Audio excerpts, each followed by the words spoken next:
Hey, what's up guys? Today I'm going to try and do something a little different. I'm going to try and do a small instructional video for super newbies to poker, people who know nothing about poker and would like to learn on YouTube. So today I'm going to talk about the importance of position at the table.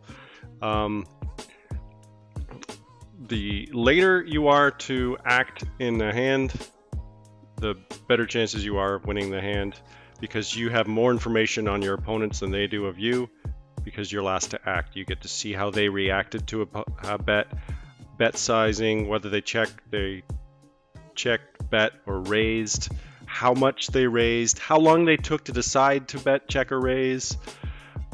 So those are all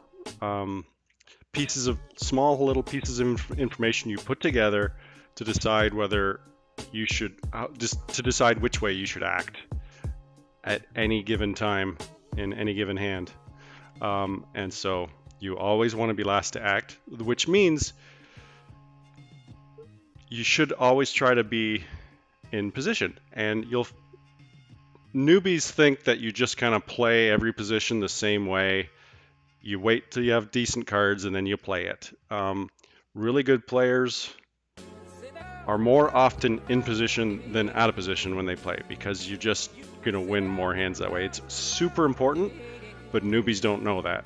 So I'm going to show you how I act at a table. I'm going to give you instructions on what it means to be in position. Means last to act is all it means. And I'm going to show you the importance of the different positions and how I play the hands differently based on my position. So let's start up right now.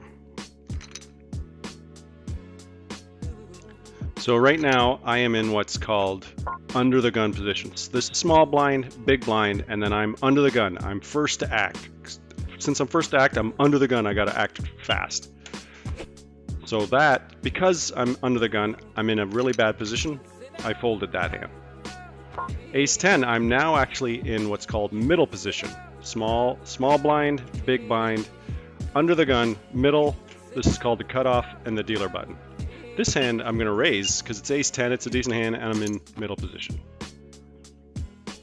I rarely check. I'll do another video about aggression and betting, pre-flop betting, but this one's just about position. So I have one guy in front of me and one guy behind me here too. He's the dealer. And I hit my ace and I got a fairly decent kicker. The 10 is the kicker. So if somebody else shares an ace as well, they might have ace 7 and I have ace 10. So I'll win the hand because my 10 is better than a 7. So that's what they mean by kicker.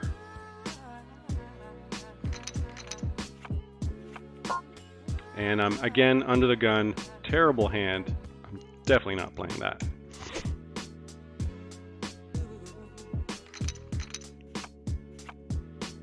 This again is not a good hand, but I'm in the big blind.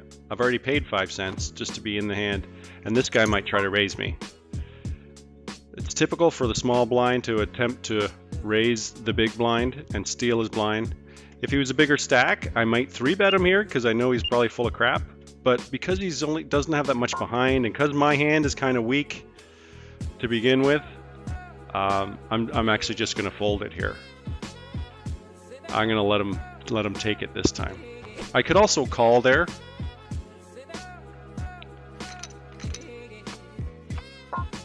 And again, this is a type of hand, if I was on the dealer button here, I would be raising this hand. I might even raise it in the cutoff sometimes, but under the gun, I'm folding.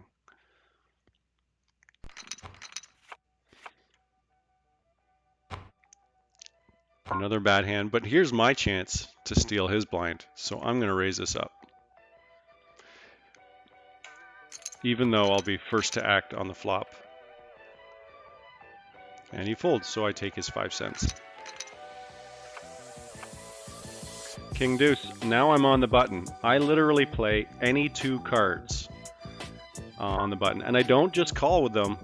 I raise. You want to be the pre-flop aggressor, so on the flop you can act the same way you did pre-flop. You have carte blanche to raise or bet on the flop because you did it pre-flop. You're acting strong, so on the flop you can bluff, bet, and act strong even if you missed it. That's the convenience of raising pre-flop. Again, I'm under the gun.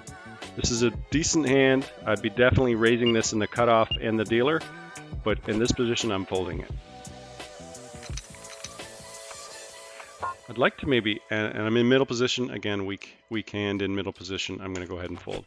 I'd like to play a couple hands here during this video where we actually get to the river. It's rare to actually get to the river these days, and if we do get to the river, you'll get to see more how the importance of position plays out over the full hand. So I don't know if you know the positions, but when the flop comes out, the first three cards, that's called the flop, and then the fourth card comes out, that's called the turn, and then the fifth card comes out, and that's called the river. And each session, you have a round of betting as well. And this one, again, will fold. He did a larger bet than usual. We're going to let him steal our big blind in that position. If I seen him doing that a lot, I'd be more apt to re-raise him back here too. And see, I'm in the worst position post-flop because I'm in the small blind. I'm the first to act. And I got a raise and a call already. I'm going to fold this. If I was in position to him there, if I was the dealer, I would call or actually re-raise him there. We have a limper. This is a limp. Basically, he just calls the big blind. That's called limping because he didn't raise. And as such, I would like to raise this on the dealer button, but because he limped, he's adding an extra layer of difficulty in stealing the blinds because he put money in as well. Because there's more money in, they're more likely to call my bet, and he's more likely to call. Therefore, I would have just folded that hand. Ace 7, I'm in middle position, under the gun, middle. This is fairly strong hand for six-handed. There's only 6 of us in the hand, right? So I'm going to go ahead and raise that up because it's suited as well. I might get one call from a small stack player, and he folds, so I do win it.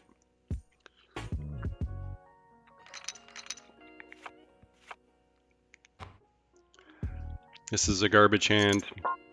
I'm in the cutoff. Now there's a raiser. I was never going to play it anyway, but certainly not now that somebody's raised.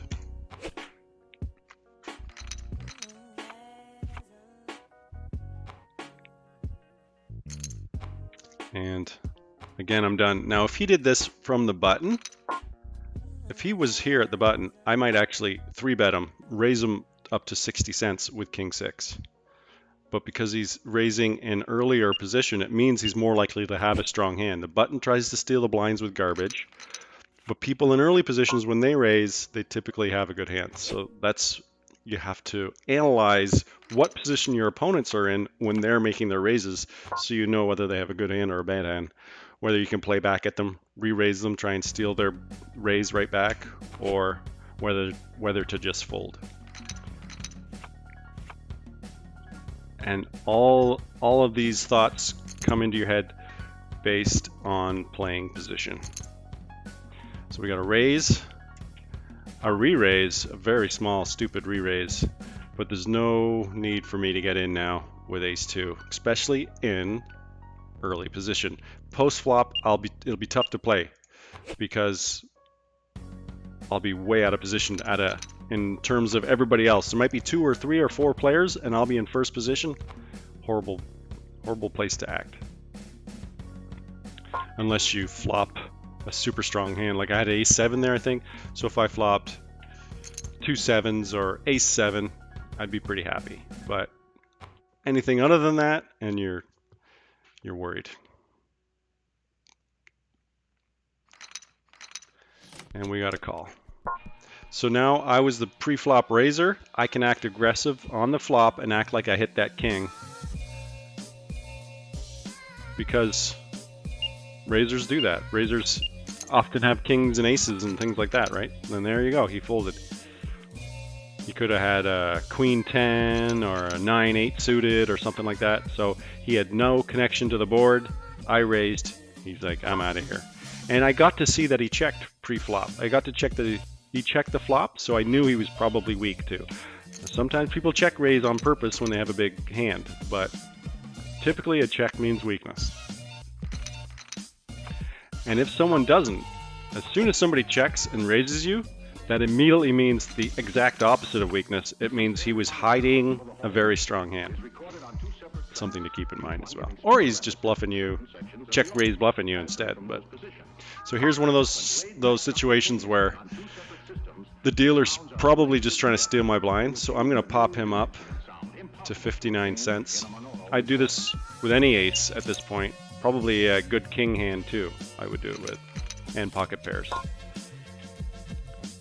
So he did call, so he could actually have a pretty decent hand here, but I'm still going to pay some, I'm going to bluff at it because I was the pre-flop, most aggressive pre-flop player. I 3-bet him. I can bet the flop even though I missed and hope to take it down. Now I'm done with the hand. I know he could be drawing, but I got nothing, and I don't want to, the pot's so big now, I don't want to bluff the turn with nothing here, especially after he called. And yeah, I'm still expecting to see a queen here. Maybe ace king. He might have ace king here. King queen. So yeah, he was playing coy there too. He could have been betting the turn, betting the river, and he just checked. And he did that. He acted so weak with top pair because I was the pre-flop 3-better. He was scared that I must have aces or ace king or pocket kings or pocket queens with a set of queens or something because I was the pre-flop raiser. That's the importance of pre-flop raising, because I'm getting out of the position play, but pre-flop raising is important. Okay, I lost my train of thought there. Because pre-flop raising is important too, because on the flop, when they check to you, you can kind of control the pot size because you're the one betting, so you get to decide, I'm going to fold this here because he limped. I would usually raise it, but because he limped, I'm just going to get out. You get to decide the pot size, and you get a little bit of control. So say if you have a big, huge draw, you can go, okay, I'm going to do a pot size bet. If you totally whiff the pot or whiff the flop, you missed everything, but you still want to bet, and your opponent has a short stack, you can go, well, you know what? I'm going to bet 48% of the flop. So you save a bit of money because he's a short stack and they'll still fold when they miss. Short stacks to a smaller bet. A large stack, if you only bet 48% of the pot, they'll often call to try and steal it back from you. But it's just different ways to save money. We're gonna try and steal a blind here, even though he's a double stack. He's probably gonna call because he's double stack. Yeah, see, and we raise pre-flop. So let's continuation bet, act like we have that ace or king, and we take her down.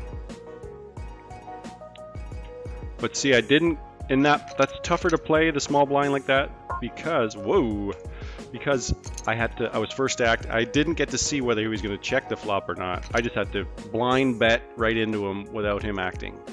I didn't have as much information as I would have if I was in position. This is awesome. I'm glad these guys they called behind, but that sucked. I wanted somebody to raise me, so now I can re-raise it back again.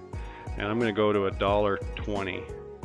I don't mind just taking all this money if nobody wants to play, but he's probably going to raise or call or go all in here. And so there's no ace. I'm just putting him in.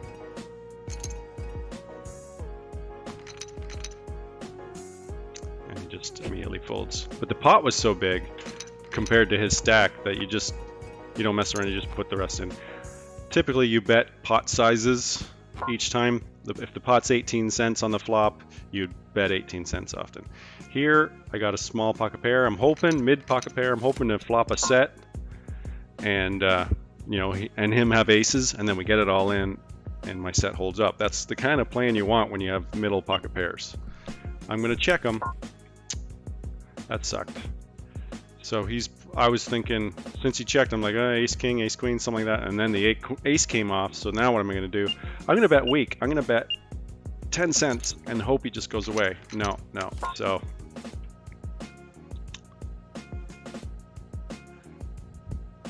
he might check behind here. No, no. So I'm pretty sure he's got an ace here. I mean, he could pocket eights beat me. Pocket eights. King 9 beats me. King 10 beats me. Queen 10, Queen 9. They all beat me, so there's nothing I can call here. I'm out. And I'm in the dealer position with King 9. This is a good hand on the button. I'm definitely going to raise that. And if he 3-bets me here, I might actually 4-bet him back on a bluff, because he might just have nothing 3-betting me back. And that's all pre-flop, before the flop even comes out.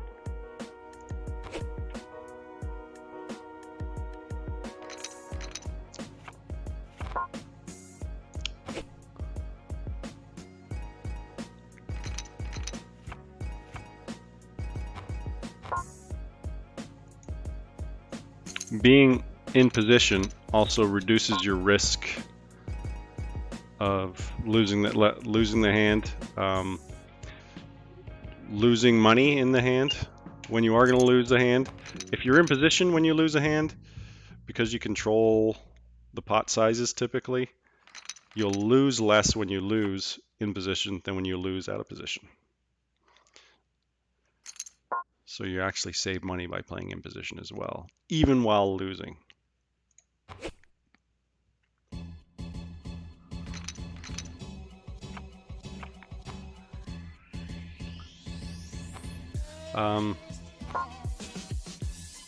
See, here we go. I'm going to raise it because I'm on the button. Garbage hand, 5-3. I'm going to continuation bet the flop if he checks. And I actually have a draw, 3-4-5. If I hit a 6, I got the straight, right? And he's a middle stackage size guy, so I can probably go something like 7-19. And if he doesn't have anything like near to this, he'll fold. There you go. Garbage hand still won because I had position.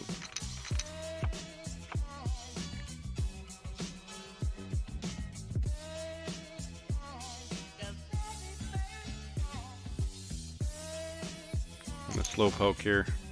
He's got no money left. I got garbage. I'm out.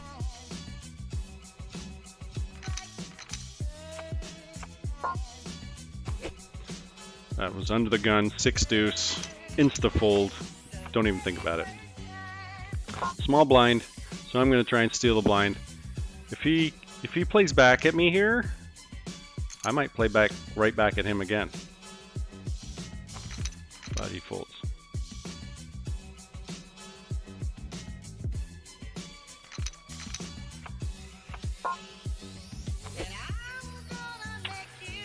Trying to think if there's anything else I need to talk about regarding position. Now this is like layman's instructions of playing position.